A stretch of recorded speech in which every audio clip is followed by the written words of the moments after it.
collègues.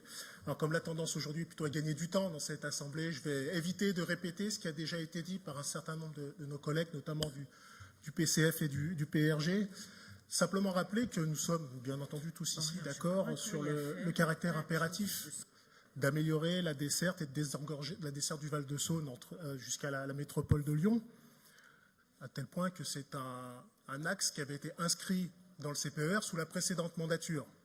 Nous gardons toujours cet objectif. Et si nous ne sommes pas opposés au BHNS par principe, nous pensons en revanche qu'une décision aussi importante que celle-ci, qui nécessite le déclassement d'une ligne ferroviaire, ça a été dit par notre collègue Jacquard tout à l'heure, impose que nous le faisions en pleine connaissance de cause et avec un certain nombre de certitudes.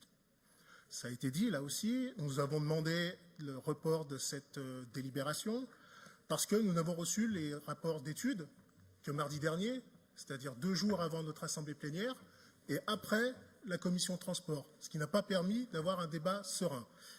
Mais aussi parce qu'il est question de changer de mode de transport entre le tram-train et le bus à haut niveau de service, et que là, nous aurions pu avoir une étude comparative entre les deux, qui nous permette de déterminer clairement si l'un était préférable à l'autre, sans a priori.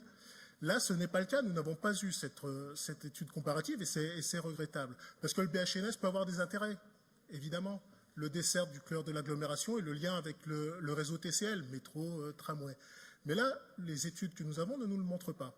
Vous avez dit que vous aviez un accord du Citral pour utiliser les couloirs bus, C2 notamment.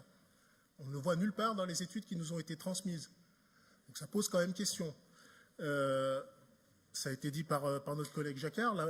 L'intérêt du BHNS, c'est également d'avoir un coût bien amoindri par rapport au tram-train. Les chiffres ne le montrent pas. Donc voilà, Monsieur le Président, nous maintenons notre demande de rapport. Ce projet date d'il y a 15 ans, vous l'avez dit vous-même. On n'était pas à 3 mois près pour arriver à prendre la bonne décision à la fois pour le Val-de-Saône et pour la métropole de Lyon. Donc nous maintenons notre demande de report de l'examen de ce sujet.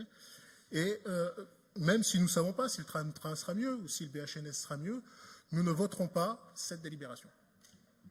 Merci.